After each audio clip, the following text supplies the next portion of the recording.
윤석열 대통령은 잠시 후 헌법재판소에서 최후 진술을 시작할 예정입니다. 이와 관련해 법조팀 윤상문 기자와 얘기 나눠보겠습니다.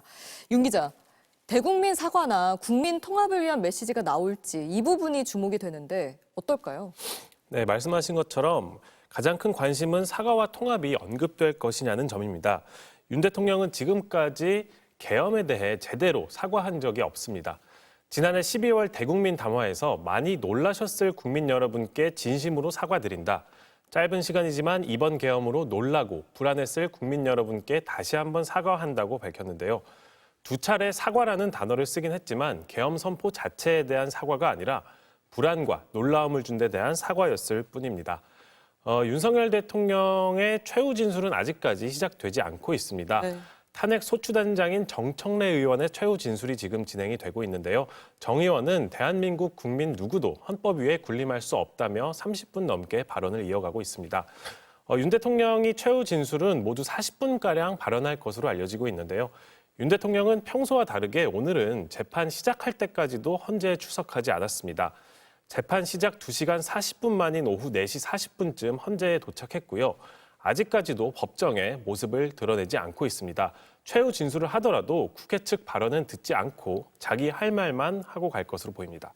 네, 지난달 14일 첫 변론을 시작으로 오늘까지 모두 11번의 변론이 이제 진행이 됐는데 그러면 지금 선고만 남은 거죠? 네, 그렇습니다. 헌법재판소는 오늘 윤 대통령이 최후 진술을 마친 뒤에 변론을 종결합니다. 다만 선고는 언제 할지 알 수 없습니다. 헌재는 보통 변론을 종결할 때 선고 기일을 정하지 않는데요. 재판관들이 머리를 맞대고 쟁점을 논의하는 평의 과정이 필요해 미리 정할 수 없기 때문입니다. 노무현, 박근혜 전 대통령 탄핵 심판 때는 선고 2, 3일 전에야 선고 날짜를 알려줬습니다. 재판관들은 이제 본격적인 평의에 돌입하게 되는데요. 노무현 전 대통령 탄핵 심판의 경우 변론 종결부터 선고까지 14일, 박근혜 전 대통령은 11일 걸렸거든요. 전례대로라면 3월 둘째 주나 셋째 주에 선고가 예상됩니다. 네, 이제 다른 변수가 없다면 3월 초중순이면 결과가 나온다는 건데 혹시 모를 변수가 예상되는 게 있습니까? 네, 그렇습니다. 최상목 대통령 권한대행이 마은혁 헌법재판관 후보자를 임명하지 않은 데 대해서 우원식 국회의장이 낸 권한쟁의 심판 사건 기억하실 겁니다.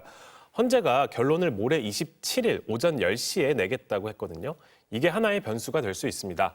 헌재가 각하하거나 기각하면 기존 일정대로 헌법재판소 8인 체제에서 윤 대통령 탄핵 관련 평의를 진행하면 됩니다. 그런데 인용 결정이 내려지면 최상목 권한대행이 마 후보자를 헌법재판관으로 새로 임명하게 되는 건데요. 그러면 9인 체제가 되면서 변론을 갱신해야 할 수도 있습니다. 증거조사 등 처음부터 다시 해야 하기 때문에 선고까지 시간이 지연될 수 있다는 건데요. 일단 모레 있을 권한쟁의 심판 선고 결과를 지켜봐야 할 것 같습니다. 네, 여기까지 듣겠습니다. 윤상문 기자 잘 들었습니다. 윤석열 대통령의 변호인단은 오늘 마지막 변론에서도 야당 탓을 되풀이했습니다. 그러면서 배경에 북한의 지령이 있다는 또 다른 음모론을 제시했는데요. 헌재가 증거로도 채택하지 않은 부정선거 의혹이나 극우 유튜버들의 계몽령 주장도 어김없이 반복됐습니다. 조희원 기자입니다. 윤 대통령 대리인단의 마지막 변론은 야당 탓으로 시작됐습니다. 다수 의석을 이용해 입법 폭주, 예산 삭감, 탄핵 남발을 한 탓에 계엄을 선포할 수밖에 없었다는 주장을 반복했습니다. 그 누구도 다른 해법으로 대통령을 설득하지 못했습니다. 헌법을 수호할 책무를 진다. 대통령이 비상계엄을 결심한 이유입니다. 야당 주도로 이루어진 윤 대통령 탄핵소추 배경에 북한의 지령이 있다는 음모론까지 꺼내들었습니다. 윤 대통령 대리인은 극우 유튜버의 계몽령 주장을 또다시 심판정으로 끌어들인 뒤 자신은 계몽되었다고 했습니다. 저는 계몽되었습니다. 임신과 출산과 육아를 하느라 몰랐던 민주당이 저지른 폐악을 일당 독재의 파쇼 행위를 확인하고 대리인단은 탄핵 심판 전반에 걸쳐 이어졌던 윤 대통령에게 불리한 증언에는 눈을 감았습니다. 윤 대통령이 문을 부수고서라도 의원들을 끌어내라고 했다는 곽종근 전 특전사령관의 진술은 오염됐다고 했고 정치인 체포 명단을 듣고 적었다는 홍장원 전 국정원 1차장의 메모 역시 신뢰할 수 없다며 야당과 탄핵 공작을 한 거라고 주장했습니다. 아픈 몸을 끌고 나온 조지호 경찰청장에 대해선 검찰의 무리한 조사 탓이라고 비난했습니다. 국회 봉쇄, 정치인 체포 지시를 인정한 다른 군 관계자들의 진술은 언급조차 하지 않았습니다. 부정선거 음모론도 또 부각시켰습니다. 화재의 경보를 울려서라도 알리고 그 배를 구하고자 했던 선장의 충정이었고 정당한 행위였습니다. 위헌 위법성이 뚜렷하게 드러난 계엄 선포 전 국무회의가 정당하다는 주장도 고수했습니다. 하지만 해당 국무회의의 법적, 절차적 하자에 입을 모은 국무위원들의 증언은 이미 전 국민이 지켜본 바 있습니다. MBC 뉴스 조희원입니다. 앞서 보신 윤 대통령 측의 입장과 달리 오늘 마지막 변론에서 국회 측은 12.3 비상계엄의 위헌 위법성은 이미 입증됐음을 강조했습니다. 윤 대통령이 헌법 위의 군림에 국가를 사유화하려 했고 그런 비상계엄을 선포한 순간 대통령직을 스스로 포기한 거라며 신속한 파면을 촉구했습니다. 김세영 기자가 보도합니다. 2024년 12월 3일 대한민국의 민주 헌정 질서가 무참히 짓밟힌 날이라고 청구인인 국회 측은 규정했습니다. 무장군인은 유리창문을 깨부수고 국회의사당에 난입했습니다. 탄핵 심판 내내 윤석열 대통령이 직접 계엄군의 국회 진입과 국회의 계엄 해제 결의 저지를 명령하고 지휘했다는 증언이 잇따랐습니다. 또 다른 헌법기관인 중앙선거관리위원회도 계엄군이 침탈했습니다. 국민을 위한 군대를 한 개인의 정치적 목적에 이용된 사병으로 전락시켰습니다. 국회의장과 여야 대표, 전직 대법원장, 언론인을 체포하고 감금하려 했던 사실도 드러났습니다. 일부 극우 세력들이 주장하는 부정선거론에 빠져 끔찍한 계획도 세웠습니다. 선관위 주요 직원들을 체포, 감금하고 심지어 고문까지 할 계획을 세운 것이 드러났습니다. 국회 측은 12.3 비상계엄을 한마디로 이렇게 정의했습니다. 대한민국 헌법 파괴 행위이자 민주공화국 전복 행위입니다. 국회 측은 윤 대통령이 탄핵 심판 내내 법꾸라지 같은 행태를 보이며 음모론과 부하 탓을 반복했다고 했습니다. 잘못을 인정하지 않고 거짓말을 하는 것도 모자라서 군인들과 부하들을 거짓말쟁이로 몰고 탄핵과 내란을 공작하고 있다고 공격하였습니다. 또 윤 대통령이 자신의 지시 한마디가 헌법이 되는 세상을 만들고자 했다며 계엄 이후의 세상은 독재가 됐을 거라고 했습니다. 국가를 사유화하고 대한민국 헌법 위에 군림하고자 하였습니다. 우리는 이것을 독재라고 부릅니다. 국회 측은 위헌 위법한 행위의 최종 명령권자이자 내란 우두머리 혐의 피고인인 윤 대통령에게 다시 국정을 맡길 수 없다며 신속한 파면만이 답이라고 강조했습니다. MBC 뉴스 김세영입니다. 국회 측은 또 헌법재판소의 올바른 결단이 내일의 대한민국 그리고 우리 아이들의 미래를 결정할 거라고 강조했습니다. 우리 역사가 이뤄냈고 내란에 맞서 국민들이 지켜낸 민주주의와 함께 우리와 우리 아이들이 살아가야 한다는 겁니다. 이어서 김상훈 기자입니다. 4.19 혁명, 5.18 광주 민주화운동, 6월 민주항쟁을 거쳐 쌓아올린 민주주의는 견고해 보였습니다. 1987년 이후 도도하게 흐르고 있는 대한민국의 민주주의는 우리 역사에 거스를 수 없는 성취입니다.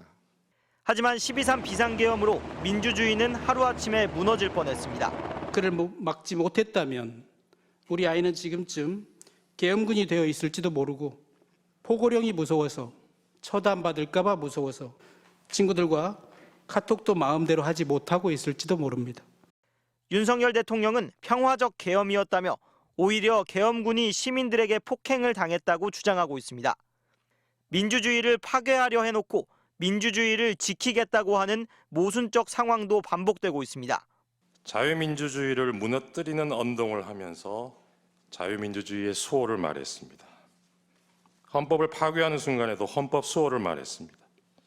국회 측은 그날 밤 비극을 막은 건 국민이라고 강조했습니다. 대한민국의 주권은 국민에게 있고 모든 권력은 국민으로부터 나온다는 헌법 제1조를 다시 확인했습니다. 이러한 경험은 앞으로 설령 독재를 꿈꾸는 또 다른 몽상가의 또 다른 헌법 파괴 시도가 있더라도 그로부터 민주공화국을 지켜내는 원동력이 될 것이라 믿습니다. 국회 측은 헌법재판소의 올바른 결단이 내일의 대한민국을 결정할 거라고 했습니다. 서부지법 폭동 사태를 미화하고 계엄령을 계몽령이라고 한없이 가볍게 생각하는 그릇된 현실을 아이들에게 물려줄 수 없다고 했습니다. 대한민국 대통령은 대한민국의 왕이 아니라는 당연한 사실을 다시 선언하고 그 사실을 민주공화국의 구성원으로 자라날 우리 아이들에게 알려주어야 합니다. 민주주의와 헌법의 수호, 그리고 우리 사회의 신뢰 회복까지 그 시작은 윤 대통령 파면이라는 겁니다. MBC 뉴스 김상훈입니다. 윤석열 대통령의 탄핵 심판 마지막 변론까지도 이른바 친윤계 의원들은 헌법재판소를 찾아 윤 대통령을 감쌌습니다. 대통령이 얼마나 절망감을 느꼈으면 이런 방구 의논도 하지 않고 비상계엄을 했겠느냐며 헌재가 탄핵을 기각해야 한다고 주장했는데요. 끝까지 윤 대통령을 옹호하면서 지지층 결집을 노린 걸로 보입니다. 김민형 기자의 보도입니다. 헌법재판소의 윤석열 대통령 탄핵 심판 마지막 변론을 앞둔 아침, 윤 대통령 옹호에 앞장서온 국민의힘 5선 중진 윤상현 의원은 법원 앞에서 1인 시위에 나섰습니다. 정당한 법 집행으로 구속됐는데도 왜 이렇게 가혹하냐는 주장을 폈습니다. 왜 일국의 대통령에게만 이런 식으로 법 집행을 가혹하게 하는데 일반 서민분들이야 얼마나 더 강압에 의해서 시달리겠는가. 윤 대통령의 최후 변론 시간이 다가오자 친윤계 의원들은 속속 헌법재판소를 찾았습니다. 대통령 지키기 선봉에 나섰던 나경원 의원, 원조 친윤 김기현 전 대표와 추경호 전 원내대표 등 여당 의원 10여 명이 모였습니다. 윤 대통령의 마지막 변론을 듣기 위해서라고 했지만 기자들 앞에 서자 헌재 흔들기를 빼놓지 않았습니다. 헌법재판소의 위헌적이고 불법적인 재판 진행 때문에 불행을 겪지 않도록 탄핵을 기각해 주실 것으로 저는 확신합니다. 친윤계 잠룡으로 꼽히는 원희룡 전 국토부 장관은 국회를 찾았습니다. 윤석열 대통령을 외로운 대통령이라고 표현하면서 대통령이 얼마나 절망감과 좌절감을 느꼈으면 이런 반구 의논도 없이 결정했겠느냐고 했습니다. 국회를 무력화시키기 위해 비밀리에 비상계엄을 선포한 걸 두고 마치 고뇌에 찬 결단인 것처럼 감싼 겁니다. 외로운 대통령에게는 든든한 협력 상대가 되어주는 그런 여당, 왜 우리가 그걸 진작에 못했을까? 원 전 장관은 대통령의 복귀를 확신한다. 조기 대선은 전혀 생각을 못하고 있다면서도 박근혜 전 대통령 탄핵과는 다르니 분열은 안 된다고 보수 진영 결집을 호소했습니다. MBC 뉴스 김민영입니다.